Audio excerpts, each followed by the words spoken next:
कार्यक्रम के प्रसारण पुण्यार्जक हैं श्री आरपी जैन, श्रीमती ममता जैन, श्री प्रशांत जैन, श्रीमती दिव्या जैन, पुत्र भरत जैन, श्रीमती सौम्या एवं पारस जैन। प्रधानम सर्वधर्माणां जैनम जयतु शासनम्। अहिंसा परमो धर्म की जय। महावीर भगवान की जय। प्रातः स्मरणीय परम पूज्याचार्य गुरुवर श्री विद्यासागर जी महाराज की जय। परम पूज विद्यासागर मुनि आचार्य भगवान श्री समय सागर जी महामुनि राज की जय। समस्त आचार्य संघ की जय। इच्छाओं को रोकना बहुत कठिन हुआ करता है और वो इच्छाएं निरंतर बढ़ती जाती हैं और उन इच्छाओं के माध्यम से निरंतर कर्म का अर्जन होता है। वस्तुतः भिन्न भिन्न प्रसंगों में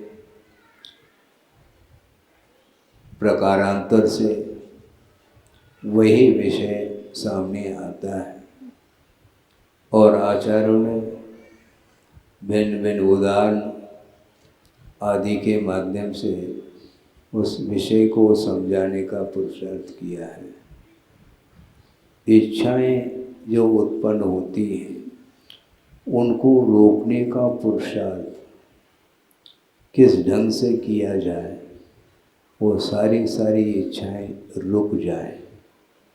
रुकती नहीं वो इच्छाएं, आप कहो अथवा न कहो, किंतु मन में इच्छाएं तरह तरह की इच्छाएं उत्पन्न होती हैं, विकल्प उत्पन्न होते चले जाते हैं। सरोवर है और सरोवर में हवा के झोंके के द्वारा उसमें तरंग उत्पन्न होती रहती हैं और विलीन होती रहती हैं।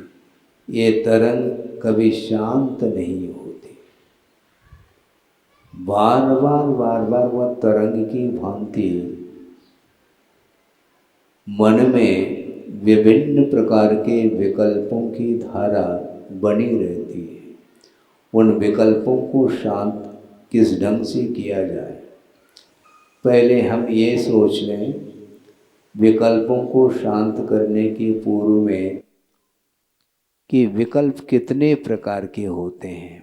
मुख्य रूप से एक सत विकल्प होता है और असत विकल्प, ये मुख्य रूप से दो विकल्प हैं। असत विकल्प संसार के लिए कारणभूत हैं और सत विकल्पों के माध्यम से अपने आत्मा का भी हित होता है और सत विकल्पों के माध्यम से पर का भी कल्याण होता है।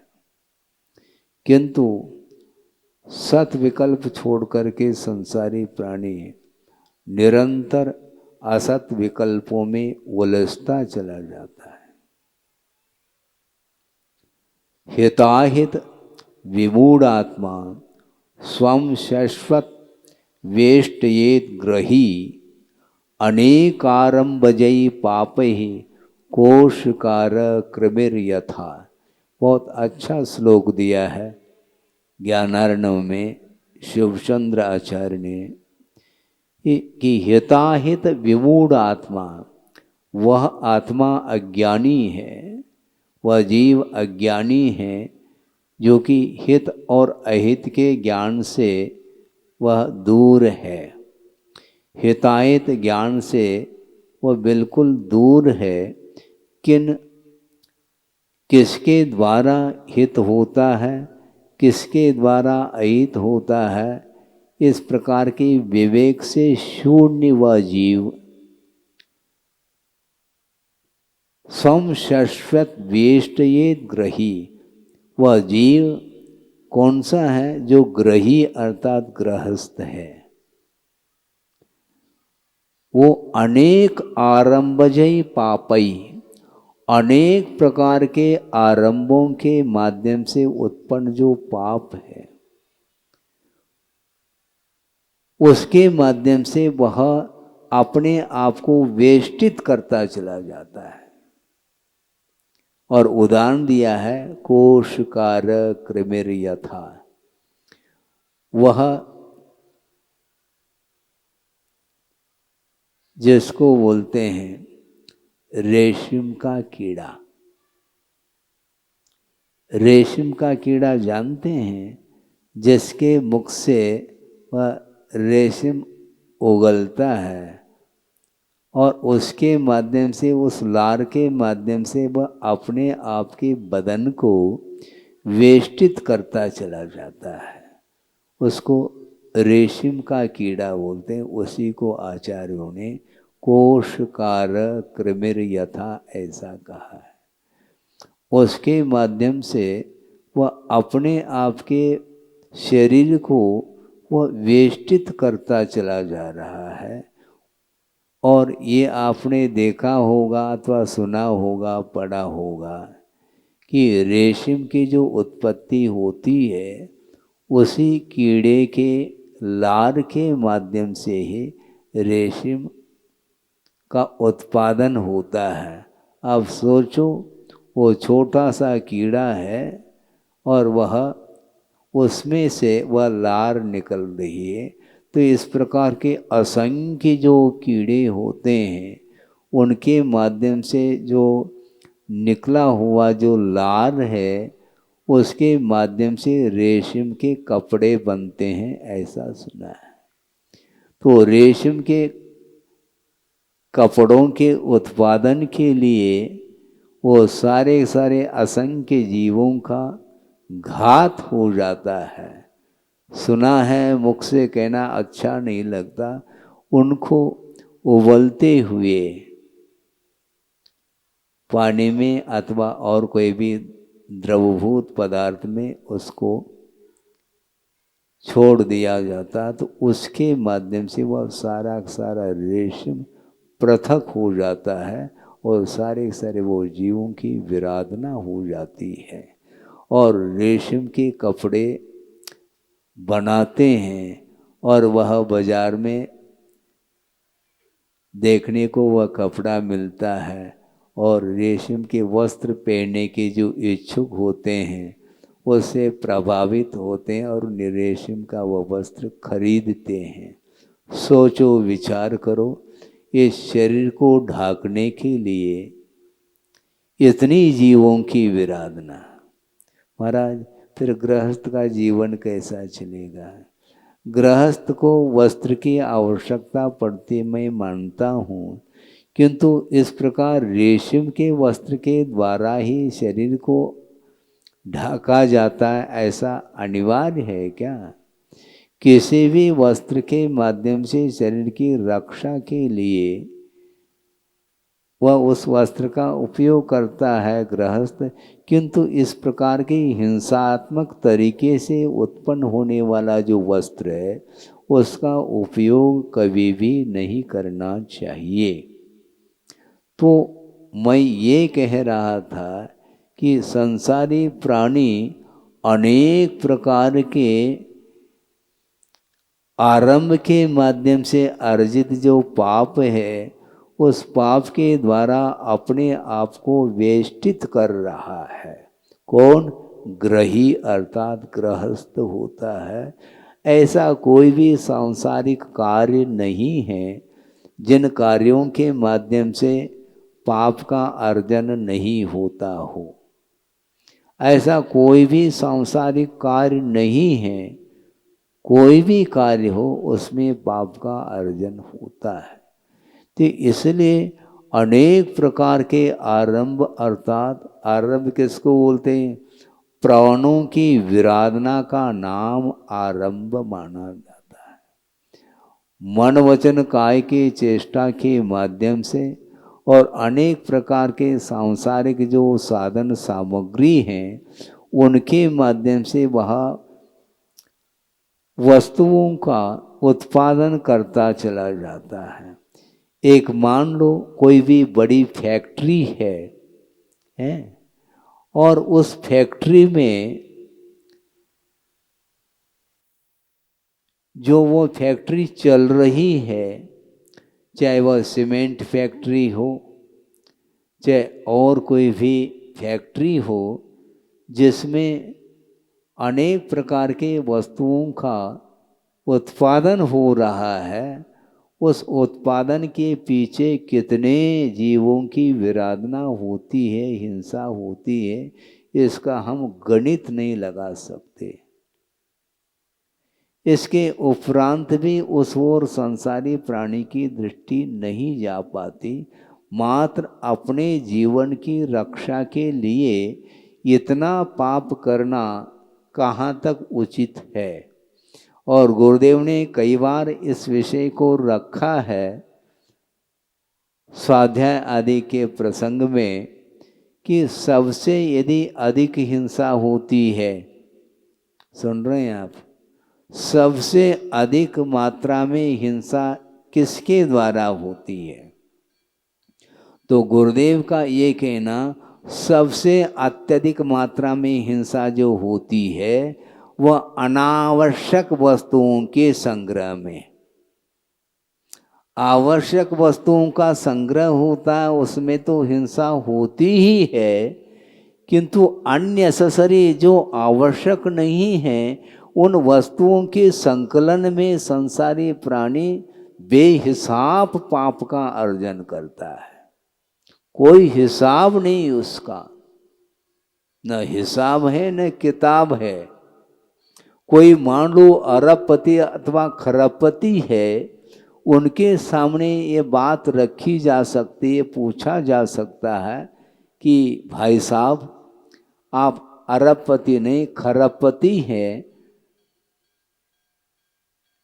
तो ऐसे स्थिति में वो सारा वित्त का उपयोग आप करते हो, उसमें से खाने पीने आदि के प्रयोजन को लेकर के कितना वित्त का व्यय होता है, उनको पूछा जाए तो वो ये बताएंगे कि भैया पॉइंट में जाता है।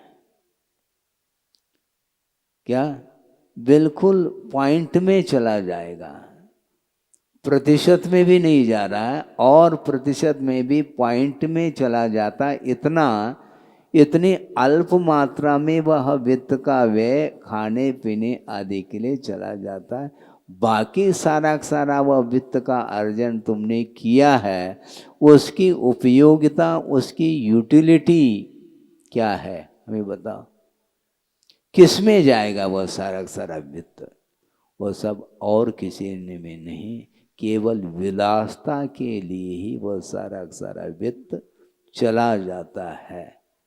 उसकी कोई भी वस्तुतः उपयोगिता इसलिए नहीं है क्योंकि उसके अभाव में भी जीवन बहुत बढ़िया सुचारू रूप से चल सकता है।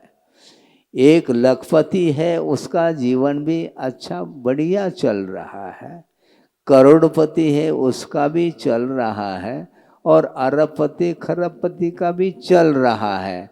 और खरबपति होने के बावजूद भी व्यवसाय के लिए विराम नहीं दिया उसने। सोचो विचार करो और कितनी इच्छा होगी उसकी। ये सारी इच्छाएं ये संसार के लिए कारणभूत हैं, ऐसा कहा है।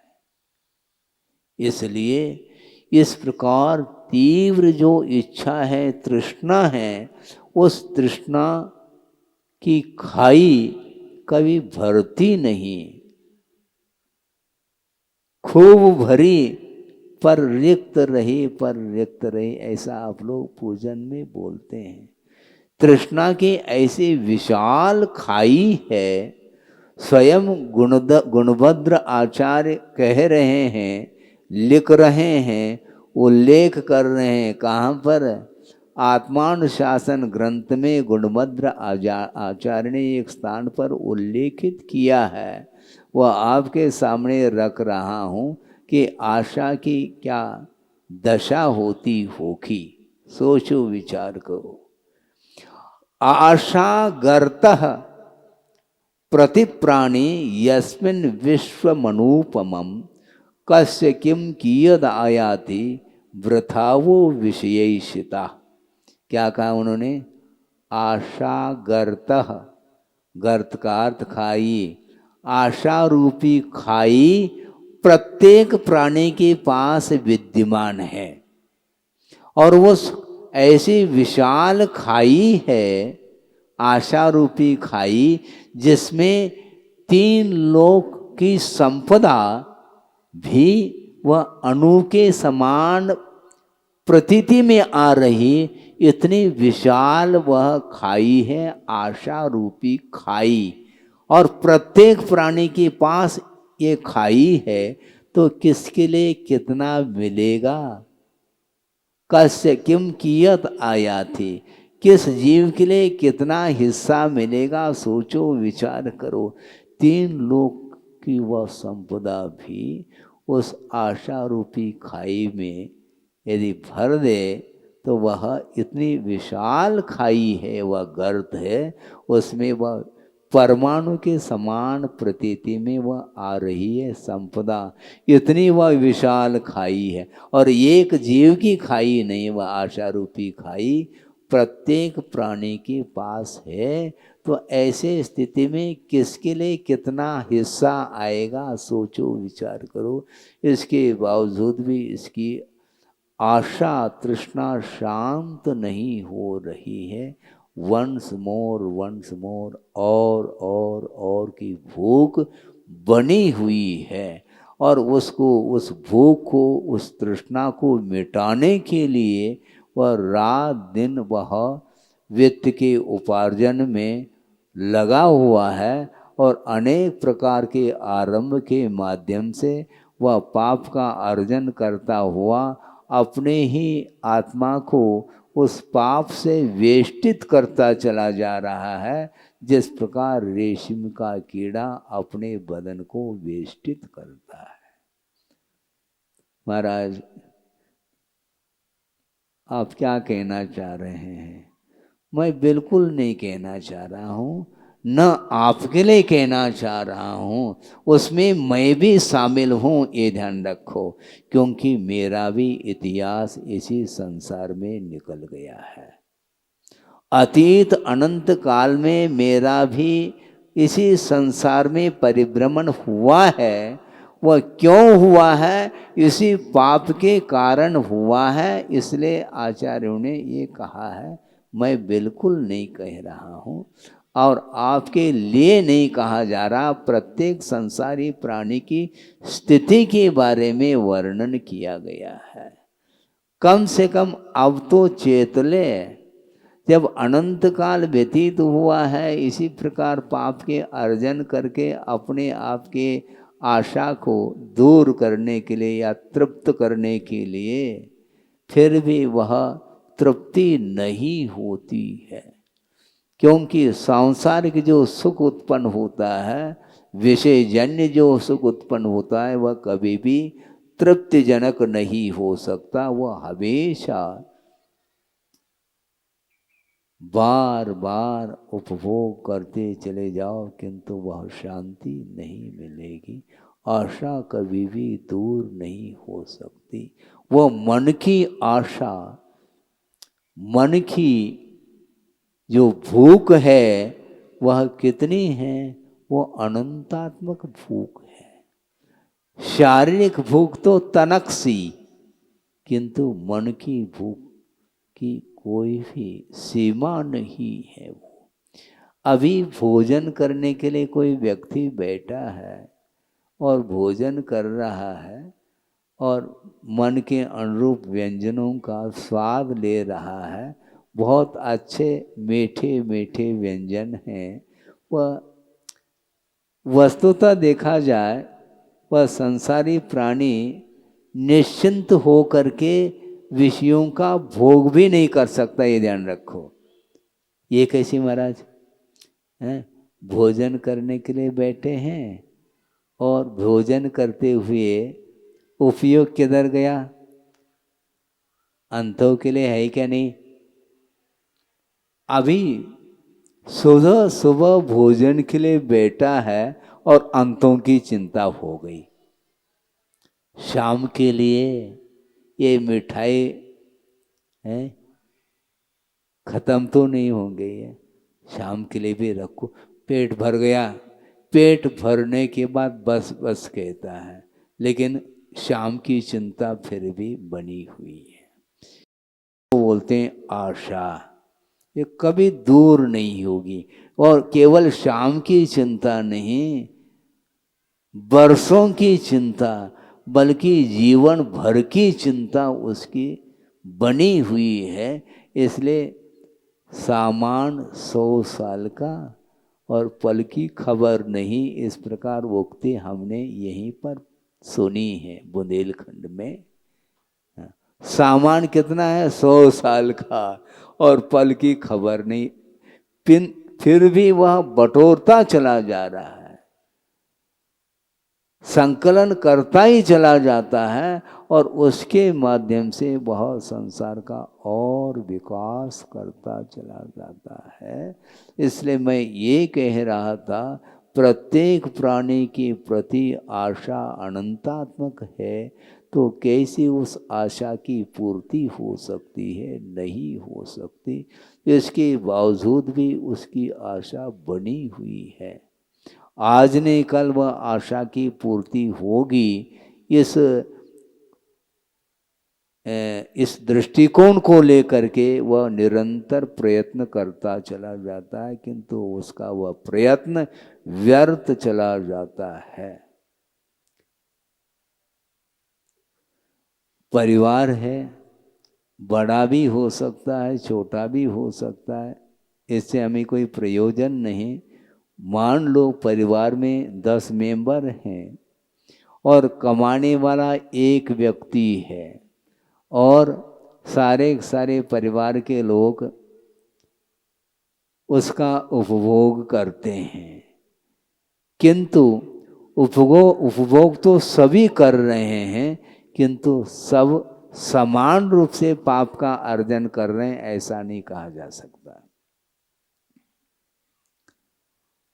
परिवार में ऐसे भी मेंबर होंगे जो कमाने वाला व्यक्ति कमा रहा है और वो बैठे बैठे उन वस्तुओं का उपभोग कर रहे हैं, इसके उपरांत भी उन वस्तुओं का उपभोग करते हुए भी वह दुर्गति का पात्र हो अनिवार्य नहीं। एक स्वर्ग का पात्र बन रहा है और एक नरक का पात्र बन रहा है। ऐसा क्यों? आसक्ति। जो अत्यासक्ति के साथ वह अर्जन करके उसका उपभोग करता है और दूसरे को करा रहा है, तो उसका पतन होगा, सबका नहीं होगा। अर्थ ये है, उसने कमाया बिल्कुल नहीं, किंतु जो कमाया गया है जिसके द्वारा उसका उपभोग किया है उस परिवार में रह करके, किंतु उपभोग करते समय उसकी लालसा बिल्कुल नहीं है और अपने लिए थोड़ा सा ग्रहण करके वह धर्म ध्यान के उद्देश्य से मान लो उन विषयों का सेवन करता है, तो उसकी मंद कषाय होने के कारण आशा की मात्रा बिल्कुल अत्यल्प होने के कारण उसकी सद्गति होती है, वह देह पर्याय में चला जाता है। और अत्यासक्ति के साथ उपभोग करने वाला जो व्यक्ति है वह दुर्गति का पात्र बनता है, किंतु देखने में बिल्कुल नहीं आता है। व्यवसाय करने वाला वह सोचता है मैं परिवार को चला रहा हूँ और परिवार को चला रहा हूँ कह रहा है, और वह स्वयं अल्प मात्रा में भी उपभोग कर सकता है, किंतु आसक्ति ज़्यादा है, कंजूसी जिसको बोलते हैं। वो जोड़ने में लगा हुआ है, स्वयं उसके उपभोग करने की भी उसकी इच्छा नहीं हो रही, क्योंकि ज़्यादा मैं उसका उपभोग करूँगा तो फिर ये खत्म न हो जाए, इसलिए उसकी आशा टूट नहीं रही है। अपने लिए भी उसका उपयोग जितनी मात्रा में करना चाहिए वो नहीं कर रहा है, क्योंकि आशा अधिक है कहीं समाप्त ना हो जाए। हैं? अरबपति खरबपति है, वह सारी सारी संपदा वह धन अपनी जेब में नहीं रखता है, धन को कहाँ रख रहा है? बैंक में रख रहा है। और मान लो वह आउट ऑफ कंट्री में भी बैंक हो सकता है, स्विच बैंक जिसको बोलते, वहाँ पर उसकी संपदा बैंक में सुरक्षित है, तो वह यहाँ पर सुरक्षित है। और मान लो बैंक फेल हो जाए, इधर हार्ट फेल हो सकता है।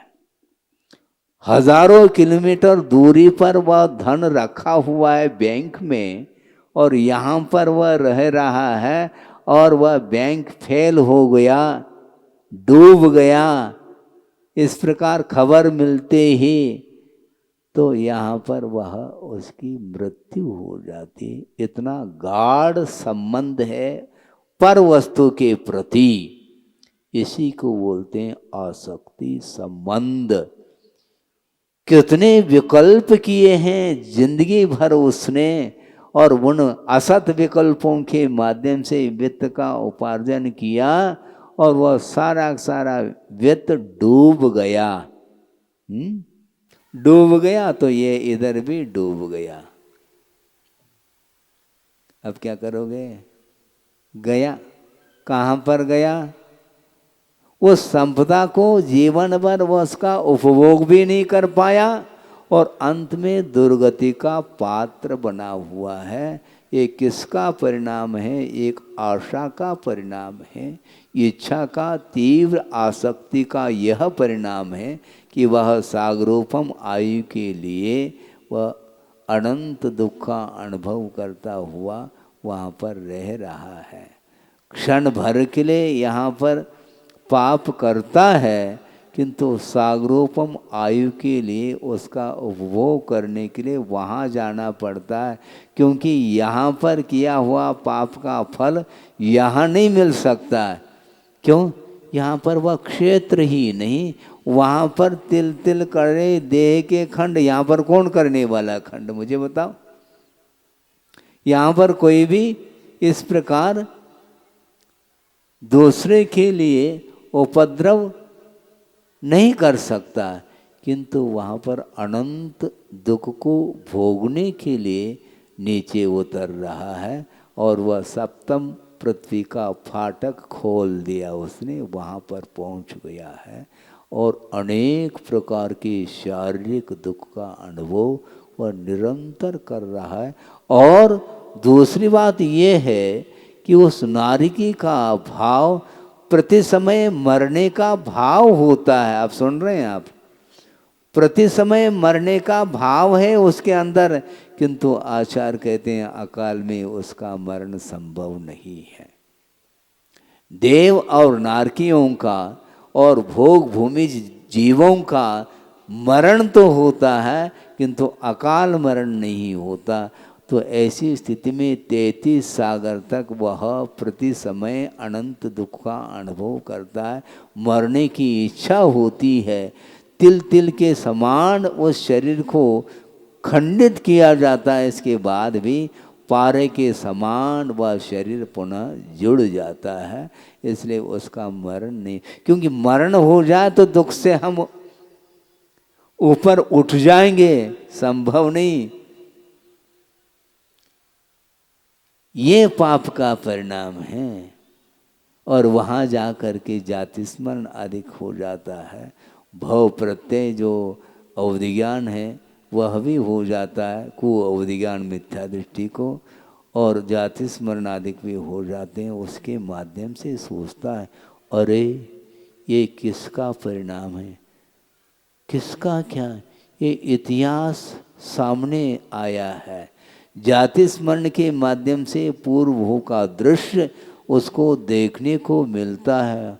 अरे हमने उस व्यक्ति के साथ इस प्रकार का दुर्व्यवहार किया था, इस प्रकार सोचता है किस प्रकार दुर्व्यवहार, अरे ये मेरे तो मैंने तो किया है, हमने तो पाप किए हैं, उसका घात किया है। किसका? अनंत जीवों की विराधना मेरे द्वारा हुई है, उसके फलस्वरूप यह पर्याय मुझे मिली है। हे भगवान, इस प्रकार मैं कभी भी भूल करके भी कृत्य नहीं करूँगा। इस प्रकार उसके भाव हो रहे हैं और इस प्रकार के भाव होने के बाद वह वहाँ से निकलता है।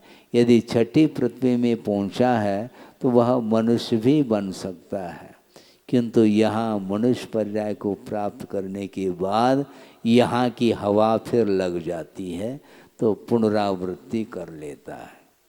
वहाँ जा कर के पश्चाताप के भाव हो रहे थे और उसके फलस्वरूप नरक पर्याय से निकल करके मनुष्य पर्याय को प्राप्त कर लिया। यहाँ पुनः वही घोड़ा और वही मैदान देखने में आ रहा है, वही कृत्य करता चला जाता है। ये रिपीटेशन है, यह पुनरावृत्ति होती चली जा रही है। अभी भी वह संसार से ऊपर उठने का भाव नहीं करता।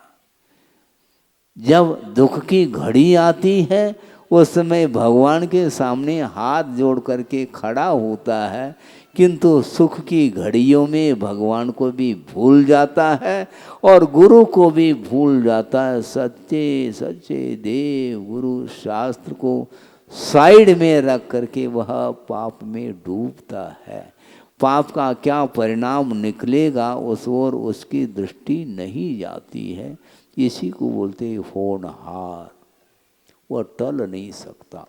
यह विषय आगम के अनुरूप रखा है, इसलिए संसार से जिसको भीति है वह कभी भी इस प्रकार अननेसेसरी पाप नहीं कर सकता और नहीं करना चाहिए।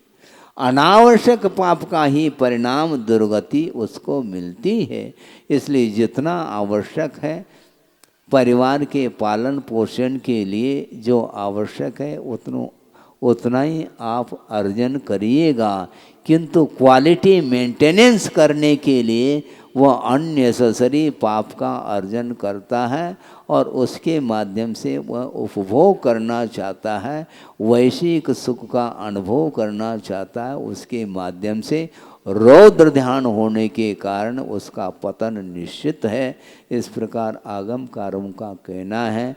इसलिए संक्षेप में हमारा भी यही कहना है कि घबराओ नहीं, अभी भी स्वर्णिम अवसर है। जो कुछ भी अतीत में अज्ञान दशा में किया तो है और उसका फल का उपभोक्ता हमें ही होना पड़ता है, किंतु जब जागे तब सवेरा। अब तो जागृत हो जाओ।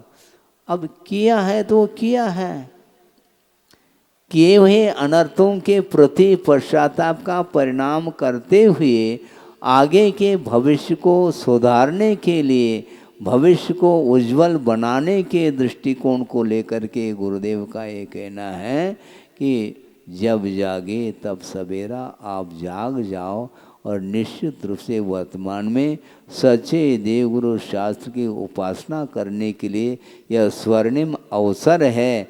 वहाँ पर जिनबिंब नहीं है, ये ध्यान रखो। कहाँ पर? नरकों में।